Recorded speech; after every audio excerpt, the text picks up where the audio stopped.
What's up, you guys? Welcome back. So I have a funny story for you today. I've made a lot of serious videos. We talk about serious topics, so I'm just gonna lighten the mood today and give you guys something to laugh at. So let's go ahead and get started.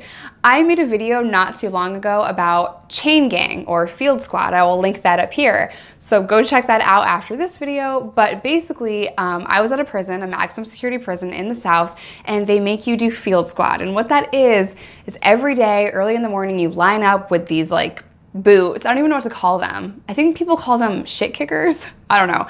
Like nasty, gross boots that have been passed down for freaking decades in this prison, and they're horrible and they're falling apart. So you go outside with your boots and you grab a hoe and you hoe the ground in a line, and it's crazy. So definitely go check out that video so you understand what chain gang basically is, what field squad was. So every single day, women would try to get out of this because it sucks, because you're in the Arkansas heat and you only get a break every like couple of hours to get one little sip of water. It sucks. No one wants to do it. No one wants to hoe the ground. I sure as hell didn't. Some officers would even let women not show up to their job, right? So to field squad, which is technically our job. We were classified for that. So some women just wouldn't go, and the officers would let them get away with that for a while. That way, when they are caught, it's like, oh, you haven't been to your job, even at a place of assignment for 2 weeks, and it's even worse, you know? So some cops were just like, they're not gonna get you on missing 1 day of work, they're gonna get you on missing 2 weeks of work. So that happened all the time. People would try to sign up to go to medical so that they would have to stay in the barracks to go to medical, so they would get out of field squad. I mean, there's tons of ways to get out of going. Some women would play sick, right? So one morning I'm getting ready to go outside for field, and this girl, and I will never forget her ever, she says,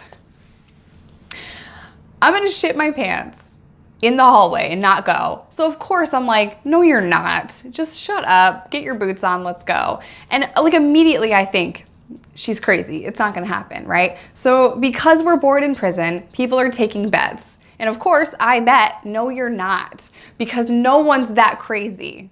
Don't underestimate an inmate. You meet all different kinds of people in prison, you guys, and you just never know what someone's capable of. And I genuinely thought, no way. No way. There's so many problems with doing that. The first one is, what if the field sergeant said, we'll wait for you, go change, okay? The second problem is, it wasn't laundry day. And the next day was not laundry day. So she was gonna have to have these soiled pants in her trunk for potentially days because it's not laundry day. Laundry day was only once a week in this prison. So I'm like, no way. No way. It's not gonna happen. So we line up and I'm looking back. She's in the back of the line and I'm like, dude, no. Dude, no. And I already have a bunch of things bet against her, right? I'm betting soups, I'm betting chips, I'm betting all kinds of things. Coffee, I always bet coffee, valuable commodity in prison. So I'm just thinking, no way, it's not gonna happen. So they call us out and we stand in line and I'm waiting. I'm like, man, I got this. I got all this money.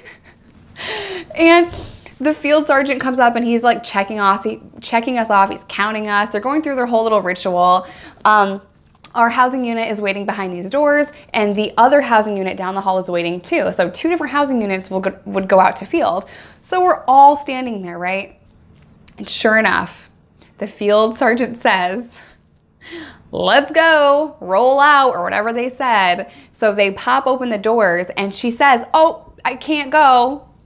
I shit my pants. And I'm like, dude, no way is this for real. No way did you just do that. So the sergeant stops and yells at her, you know, basically telling her that she's a liar and whatever, because no way are you crazy enough to do that. She didn't say, I have to go to the bathroom. She didn't say, I'm gonna do this. She just did that. Like, I don't know about anyone else, but I can't poop on command, okay? First of all. Second of all, what? Why? Just go to your job, right? So the sergeant comes back, walks through the line and says, oh my God, go back to the housing unit, get yourself cleaned up. And I'm like, damn, she got away with that. So we had a long way to walk to get out to where we were like hoeing the ground. Really dumb job. I hated every second of it. And the whole way out, everyone's like, oh, New York, oh, you owe me, blah, blah, blah. I'm like, no, like I wanna see these pants, no way. No way did she do that. I was so mad because I bet a lot of stuff that this chick was not going to do that. I could see a man doing that, you know? Sorry, no offense, men, but men are more gross. I just did not see this going down that way, but that totally happened. And, you know, just goes to show you that people are crazy in prison and they will do anything to get out of doing something they don't want to do, like field squad. So I really hope you enjoyed this little story today, and I will see you guys in my next video. Bye.